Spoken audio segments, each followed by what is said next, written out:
तो ये मशीन के बारे में थोड़ा बताओ, ये कहाँ मिलती है और ये क्या सच में ये जेन्युइन होती है? देखो, ये मैंने तो खुद एक्सपीरियंस करी है, इसलिए मैं आपको बताती हूँ कि जैसे सर दर्द हो रहा है, ठीक है, आपने दवाई खाई, आपको कैसे पता चलेगा दवाई जेन्युइन है कि नहीं? जब सर दर्द ठीक हो जाएगा, ठीक है। लेकिन डॉक्टर भी चेक कर सकते हैं। आप अगर आपको कोई ब्लड इशू है तो आपको तो हेल्थ वाइज बेटर हो ही रहा है, लेकिन डॉक्टर भी साथ में चेक कर सकते हैं कि रिपोर्ट कैसी आई है। तो एक तरीके से एक रिपोर्ट कार्ड है। जब क्लाइंट आपके पास किसी प्रॉब्लम को लेकर आता है ना, तो एक ना एक मशीन होती है, तांबे की भी होती है, प्लास्टिक की भी होती है, डिफरेंट टाइप की आती है, जो मेरी मम्मी के पास है, मेरी मम्मी करती हैं ये चीज़, ठीक है। तो वो तांबे की एक तरीके से ना ऐसी मशीन होती है, उसके अंदर ना अलग अलग सैंपल्स डाले जाते हैं, बहुत सारे सैंपल्स होते हैं, कम से कम किस चीज़ के? प्रॉब्लम के, जैसे कि डिफरेंट जो भी लाइफ में डिफरेंट डिफरेंट, किसी के फाइनेंशियल हो गए, चक्रा हो गए, काल सर्प दोष हो गया, मैरिज इशू हो गया, डिवोर्स इशू, कुछ भी, तो उसमें सैंपल लगते जाते हैं। अच्छा, कॉमन ज़्यादातर जो सैंपल्स वो यूज़ होते हैं वो यही होता है, PY energy, black magic energy, ऊपरी एनर्जी, लोग ज़्यादातर यही वाला करवाते हैं कॉमन। तो इससे चेक हो गया कितने परसेंटेज इस पर कैसी एनर्जी है, ठीक है। अब मैंने उसकी करी हीलिंग और उसको बोला साथ में आप भी हनुमान चालीसा करो, या जैसे मेरा कोई कैथोलिक क्लाइंट है तो उसको दूसरी तरीके की प्रेयर्स दे दी, कोई मुस्लिम क्लाइंट है तो उसको दूसरे तरीके की प्रेयर्स दे दी। अब सबकी आ गई हैं, पता है। एक्चुअली पहले तो मुझे हिंदुइज्म का ही पता था, बट धीरे धीरे करके इतने स्टूडेंट्स टच के अंदर आए। और पता है असर भी वो चीज़ करती है, अगर आप अपने रिलीजन के अंदर बिलीव करते हो ना। अभी जैसे कोई मुस्लिम है, मैं उसको बोलूँ हिंदू वाली प्रेयर कर, वो उसको उतने मन से नहीं कर पाएगा, एंड वाइसा वर्सा, है ना। तो आप भी साथ में प्रेयर करो, मैं भी साथ में हीलिंग करती हूँ, एंड हीलिंग्स के बाद देखते हैं क्या रिजल्ट आया। उसके बाद फिर से हम चेक करते हैं और उसके अंदर पता चल जाता है कि हाँ। और अगर आप उसको अनटच रखोगे उस चीज़ को, तो वो एज इट इज़ ही रहेगी, उसके अंदर कोई चेंज नहीं होगा। अच्छा मैम, अब थोड़ा सा उसकी बात करते हैं, पास्ट लाइफ के बारे में। ये बहुत इंटरेस्टिंग टॉपिक है, हमने पहले इस बारे में बात कर रखी है पॉडकास्ट में, बट बहुत डीपली नहीं गए। सिंस आपने बताया कि आपका ये जो आप मीडियमशिप करते हैं आपको पास्ट लाइफ से इनहेरिट हुआ था, पहले भी आप करते थे ना, यू सीन इट राइट। तो उस बारे में बताओ थोड़ा, आप वो कैसे प्रैक्टिस करते हो, and how sure are you कि ये वही एग्जैक्टली मुझे वहीं से आया है? देखो, मैं तो वेरी श्योर हूँ, ठीक है। okay. क्योंकि जैसे हमें पता है हमारे मम्मी पापा कौन है, इतनी श्योर हूँ मैं, ठीक है। क्यों हूँ वो भी एक बहुत बड़ा रीज़न है इसको लेकर।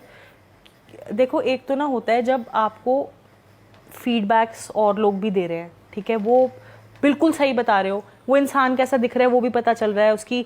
किसी के एक अंकल ना पैरालाइज रहते थे, ठीक है, जस्ट डिफरेंट है थोड़ी ये चीज़, पर आ गई।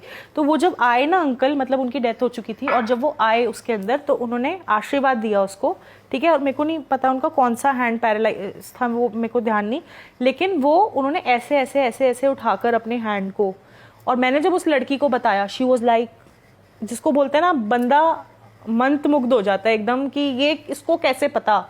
या किसी की दादी हैं, ठीक है, वो इस तरीके से दोनों साइड नथ पहनती थी। मतलब तो एक तो है इस पे ट्रस्ट कैसे मेरे को खुद बना, क्योंकि एक तो वर्ड ऑफ माउथ मेरे क्लाइंट का ही, वो कह रहे हैं आप सही बता रहे हो, आप सही बता रहे हो, ठीक है। और जब मैंने वो चीज़ों को अपनी लाइफ से कनेक्टेड फील हुआ, मेरी एक पास्ट लाइफ के अंदर ना, मैं फसलें देख के बताती थी कि उगेगी कि नहीं उगेगी, ये चीज़ उपजाऊ होगी नहीं होगी, ये चीज़ वेदर कैसा रहेगा।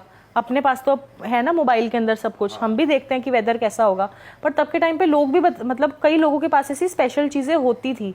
अब मंदिर के अंदर भी पुजारी होते ही हैं, तो उनके कुछ उनके होंगे ना, उनकी कि उनको ये वाला फील्ड क्यों मिला, कुछ ना कुछ उनको भगवान की। और वृंदावन में जो पुजारी हैं उनको मतलब लोग कितना लकी मानते हैं खुद को कि उनको से।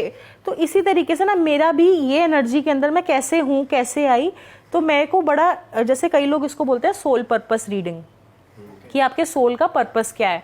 तो मेरे को तो ऐसा लगता था यार, मेरे सोल का ना पर्पस है कुत्तों को बचाना, कुत्तों को हील करना। जेन्युइन बता रही हूँ आपको, मैंने बहुत डॉगीज को वो करा है, सेव करा है, रेस्क्यू करा है। अब ये मेरे मन का भाव था कि मेरा ये पर्पस है लाइफ का, ठीक है, बट ऐसा नहीं आया उस रीडिंग के अंदर। मेरे लाइफ के अंदर का जो पर्पस है, जो ग्रीविंग सोल्स हैं स्पेशली, अब इतनी बार तो मैंने वर्ड सोसाइटी मेंशन कर दिया, आप देखना इसके अंदर क्यों, क्योंकि पता नहीं उसी तरीके के मेरे को ज़्यादा आते हैं हेल्प मांगने के लिए, ठीक है। तो मैंने जाना कि यार क्यों, why am I doing it, मैंने पूछा अपने रिकॉर्ड्स के अंदर, तो बहुत लाइफ टाइम ऐसे ऐसे मतलब ना एक ऐसा होता है ना विजन, साइकेडेलिक म्यूजिक सुना है कभी आपने? उसके अंदर चलती चली जाती हैं, या फिर जो लोग माल वाल फूकते हैं वो कैसा फील करते हैं, तो एक उसी तरीके की फीलिंग आती है उस टाइम पे। ओके। तो आपका तो जनरेशन टू जनरेशन सेम ही। मेरा पर्सनल, मैं अपने सोल लेवल पे मैं ये चीज कर रही हूँ, लेकिन जैसे मैं आपको कह रही हूँ कि ये मेरे को इस लाइफ टाइम में तो मेरी ग्रैंडफादर या मदर से नहीं पास हुई, क्योंकि ये बिल्कुल डिफरेंट चीज है। पर आप क्लाइंट्स के साथ कैसे करते हो पास्ट लाइफ? उसकी भी कुछ प्रैक्टिसेस है, कुछ मंत्रास है? डिफरेंट प्रैक्टिसेस हैं, ठीक है। जैसे एक जो और सबसे सॉरी मैं कट कर रहा हूँ, क्या ये हर किसी के साथ पॉसिबल है कि हर किसी, क्या कोई ऐसा भी है जिसकी पास्ट लाइफ थी नहीं, फर्स्ट लाइफ? और इसमें एक और चीज ऐड कर रहा हूँ मैं कि अगर पास्ट लाइफ मैं के बारे भूल में जाऊंगी question अगर देखने किसी वाले। क्लाइंट ने बोला कि मुझे अपनी पास्ट लाइफ देखनी है, तो इस उनका मोटिव मेनली क्या होता है? अपने बैड कर्मा जो उन्होंने पहले करे हैं उसकी रिकवरी के लिए आपसे पूछते हैं, या फिर मेन मोटिव क्या रहता है पास्ट लाइफ जानने का, या सिर्फ वैसे ही जानते हैं पास्ट लाइफ? देखो, मोस्टली तो लोग कोई रीजन से ही जानते हैं। जैसे मेरी तरीके से कोई हो गया, आपकी तरीके से कोई क्यूरियोसिटी वाला बंदे बहुत कम आते हैं कि ऐसे ही जानना है रैंडमली। मतलब मेनली लोगों का होगा कि हमारा 2 डिवोर्स हो चुके हैं, 1 डिवोर्स हो चुका है, बॉयफ्रेंड बार बार छोड़कर चला जाता है, ये पैटर्न्स क्यों रिपीट हो रहे हैं, फाइनेंशियल की दिक्कत रहती है, बेबी नहीं होता, कोई भी डिफरेंट रीजन, तो उनको जानना है क्यों होता है, ये इशू क्यों आ रहा है मेरे को। जो जिसको बोलते हैं ना कि जब साइंस भी एक तरीके से नहीं जवाब दे पाती आपको किसी चीज का, उस टाइम पे जिसको जब डॉक्टर भी बोलते हैं ना दवा नहीं अब दुआ की जरूरत है, तो उस टाइम पे लोग हमारे पास आते हैं। पिछले जन्म में कुछ गलत काम किए होंगे तो उन्हें लगता है इसलिए जरूरी नहीं है कि उन्होंने गलत काम किया हो, ऐसा हर बार नहीं हो सकता जरूरी। ये भी हो सकता है कि अब ये भी मतलब बड़ा डिफरेंट इसके अंदर होता है कि कई बार तो ऐसा होता है कि उन्होंने किसी को मार दिया, ये कर दिया, वो कर दिया, ऐसे। कई बार ये हो सकता है कि कोई उनसे बदला ले रहा है इस लाइफ टाइम के अंदर।